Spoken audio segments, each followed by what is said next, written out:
Good afternoon. I think I've chosen the wrong slot. To speak after Praveen is a very difficult job.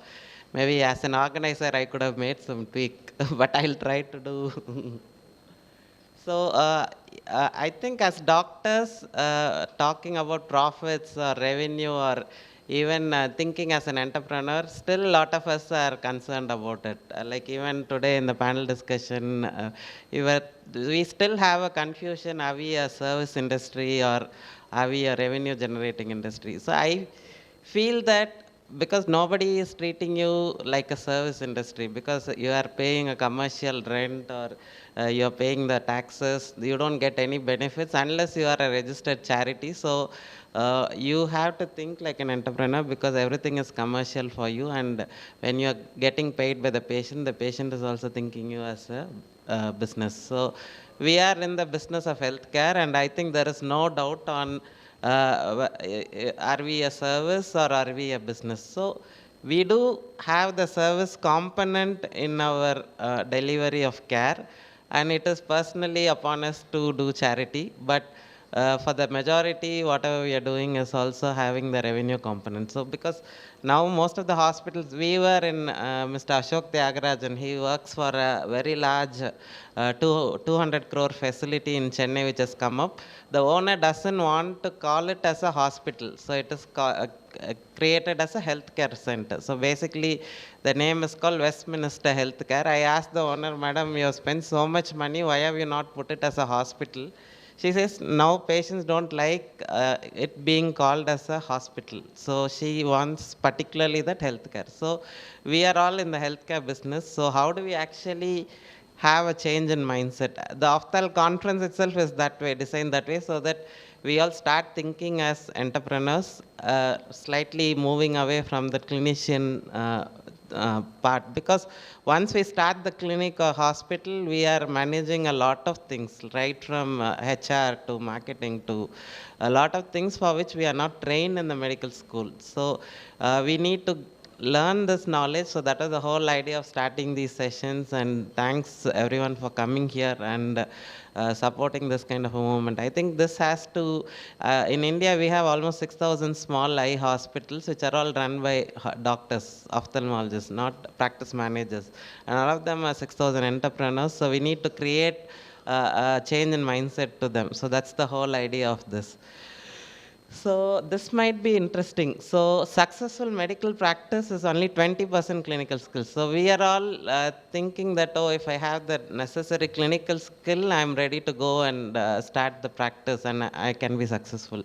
So actually it's kind of a myth. So a successful medical practice is only 20% clinical skills and 80% business skills.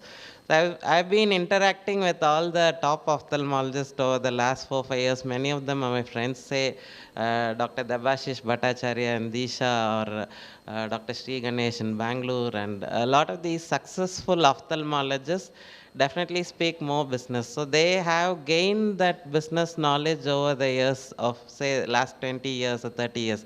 Even Dr. Arun Singhvi today morning, he has gone through that full cycle of what a regular entrepreneur like Praveen Shekhar does. So we need to think that successful medical practice is only 20% clinical skill. So how do we achieve that 80% of that business skill? So most of us, once we get into the private practice, we get into the cycle of never-ending cycle. So basically, we keep running every day in and day out, but we do not achieve our goals. Goals meaning not only in revenue, but in terms of growth. Because I think after 10, 15 years, most of the practices come to this standstill or a stagnant position where you can only do that many patients. This applies mostly to the individual practices. So basically, you feel like a hamster on a wheel, and you're running as fast as you can, but you're not reaching your goals. You see a lot of patients, but it's not converting into revenues. You don't have time. I think this is the most common complaint most of us have. We don't have time for family, friends, or most of the time we are occupied with the hospital. And every day we feel tired when we get up. So we don't even have time to pursue our interests. So I think this, let me drive two or three concepts. This is a very interesting concept written by Michael Graeber in his book called E-Myth, Entrepreneurial Myth, because everybody thinks when we get into entrepreneur, this is the thing. There is a book called Entrepreneurial Myth. I would suggest all of you to read it.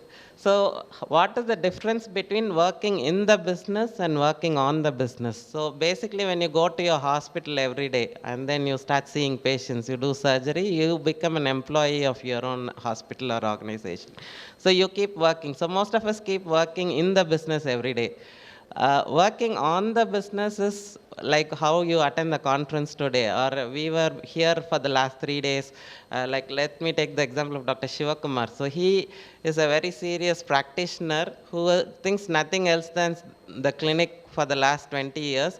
So, the last 3 4 days, he was interacting with us, how to develop his practice, so he is moving to a new place and thinking about the growth for the next 4 5 years. So working on the business is very important. So we need to move away from, maybe it's not move away, but at least spend some time every month or at least once in 6 months to keep working on the business rather than working in your business.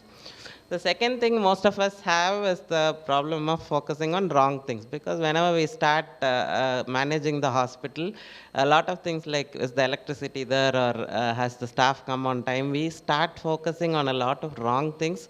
So we miss sight on our most important goals. So we lose importance, sight of the most important goal of the practice growth. So what is my practice going to be over the next 4 years, 5 years? How am I, is there an exit plan for me? So we lose sight of the most important goals. So how do we work on the business? So basically, I think everybody wants to do more, not only in terms of money, but maybe you want to do more number of surgeries or open up more centers. So how do we do more? So I think even in city of Jodhpur, there are so many eye hospitals. So we need to differentiate ourselves from the rest. So the differentiation can come only from three part types. One is you can differentiate based on your skill. Let's say you are the first surgeon to do phaco or a femto cataract or a femto LASIK. Or you can differentiate based on a price. Basically, we try to differentiate on a lower cost. Or we can say based on the technology. So some of the hospitals promote, we are the first to have the femto LASIK or the femto cataract in this town. But this kind of a strategy doesn't work. I will explain you why it is. So let's say skill, I'm sure you cannot differentiate yourself saying that you are the best phaco surgeon, because everybody does phaco here. So ultimately, the next ophthalmologist is also going to differentiate based on the skill. Based on the price, if you cut your price, I think that is also not a best strategy, because when you reduce your price, the other person can also reduce his price a little bit more. And technology, everybody can acquire it. So differentiation based on technology also doesn't work. So how do you actually differentiate your practice to convert yourself into a premium practice? Is by providing a good customer experience. So let me explain it to you based on two slides. So this is how the economic value has progressed over the last 200 or 300 years. So let's say 200 years back, everybody was working in the agriculture. So the economy was agrarian. So basically people worked in the fields and they were producing crops. So it was 100% manual labor happening. After that, the companies like Ford, there was the industrial economy which came in. So 50% of the work was done by equipments and 50% by manpower. Then came in the service economy, let's say the travel industry or the IT services, all these industries. 80% of the work was dependent on the services and 20% was done by the manpower. So then what we are having now is experience economy, where people start paying a premium for the experiences which they get. I'll explain it to you. Let's take a commodity like a coffee. A product like a coffee, as a basic commodity, is only 10 rupees. When you package it as a good, it becomes 25 rupees. When you deliver the coffee in a restaurant, in a mid-level restaurant, it is a service. But when you give the same coffee in a coffee day or a five-star hotel, people start paying for experiences. So let's apply this to ophthalmology. So a basic commodity which you get in an optical shop is a kind of a commodity. You cannot charge a premium on that. Maybe when you package it as a good, like a glasses, you can charge a little bit more premium. When you add a service component to it, like a contact lens or other things, so there is a little bit more premium added. But a procedure like a LASIK or a phaco or a femto cataract, definitely people also pay for the experiences. So why are the premium surgeons able to charge more? Is because it's not only the procedure but also the experience which the patient gets at that center. So how do we define quality? So there's a difference in perception of how we define quality from a doctor's viewpoint and from a patient's viewpoint.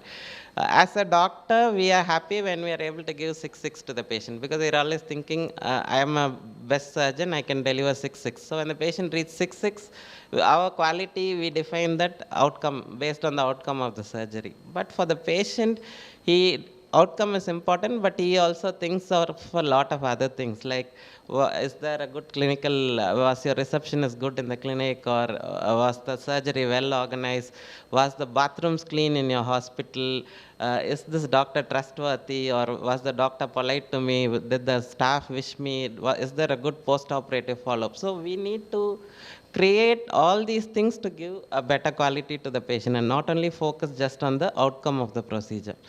So in most of the hospitals, what is happening now is all the other touch points till the day of surgery is not that good.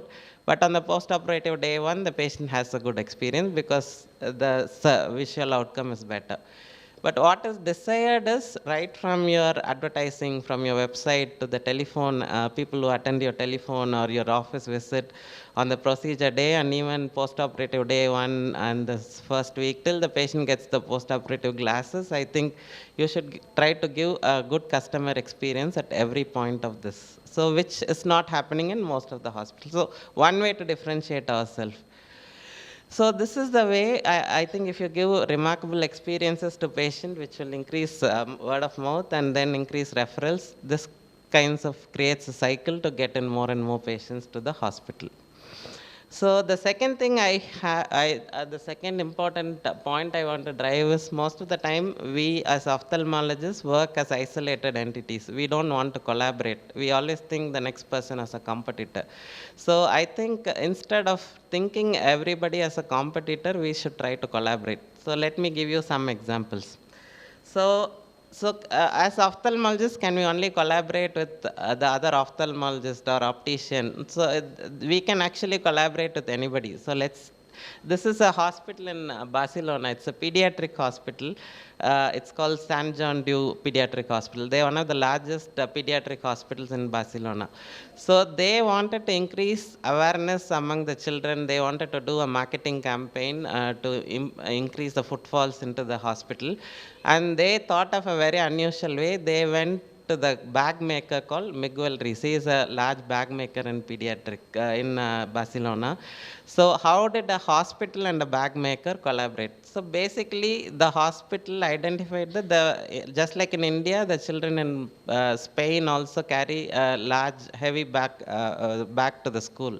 So they thought this is a common problem. Why don't we do something about this? So this can indirectly drive the brand of the hospital. So they went to the bag maker. They said, find out a solution so the children have less stress on the spine when they carry the bag. So the bag maker made a special kind of a bag which created less tension on the spine. Maybe the compartmentalization was different in the bag and the material was different. So basically, this bag became an instant hit, and all these bags were branded with the hospital name. And both the bag maker started promoting the hospital and the hospital started promoting the bag maker. The children or the parents thought this hospital is trying something innovative to solve the problem. So this actually increased the footfalls into the hospital. So we can collaborate with anybody. It's not that we should collaborate only with particular kind of people. Let me give you some examples in ophthalmology. So say the company Philips, we see it as a manufacturer of electronic items, but he collaborates with Nivea, the cosmetic maker, Eyesight Packs, which is a telemedicine provider, Neurocall is another telemedicine company, Swarovski, which is a crystal maker. They collaborate in a different ways with all these companies. Uh, Similarly, LVP Eye Hospital collaborates with, say, Google and Microsoft to create the artificial intelligence. They have the collaborations with the Tej Kohli Foundation, which is a non-profit in the UK. They have collaborations in Africa. They collaborate with Bausch and Lomb for the optometry school. They collaborate with Essilor for the lens manufacturing, and they have tie-ups with the government. So they collaborate on multiple fronts. So first thing is collaborate with anybody. Second thing is you can collaborate on multiple fronts. So, but it's not only for the big hospital, but even as smaller setups, we can definitely collaborate with a nearby optician or a diabetes practitioner or a general practitioner. So we should see how do we actually collaborate. So let's say ASG is here in Jodhpur. So maybe let us not think them as just a competitor. Maybe is there a way to collaborate with the ASG hospital, or maybe there are lots of non-profits. So is there a way to collaborate with the non-profit rather than just cribbing that, oh, they're taking away my patients? So I think definitely there might be ways where we can think about collaboration with these centers. So I think blue ocean strategy. Okay, so maybe the other interesting concept I wanted to drive is on the blue ocean strategy. I'm sure many of you are aware of this. So what happens in the competition is we keep competing on the existing models with the existing players, which is a kind of a difficult competition. Basically, let's say companies like Google or companies like Uber, Ola, and all these companies never existed 20 years back. So they found out a new methodology of business and they started working towards that. So they started operating in a field where there is not much of a competition. So how do we create these blue oceans in ophthalmology? Are there any blue oceans in ophthalmology? So we have to think that way rather than trying to reduce the cost of the cataract surgery to compete with somebody. Is there any blue ocean in ophthalmology? So what is going to be coming up in ophthalmology over the next 10, 20 years? So we should think of those ways. Let me give you some examples. So Arvind Eye Hospital itself is a perfect blue ocean strategy because 30, 40 years back, they tapped the bottom of the pyramid patients and they also created a very viable business model treating them. So it's a charity, but they also created a viable model saying that we could even make very successful models using without even charging the patients.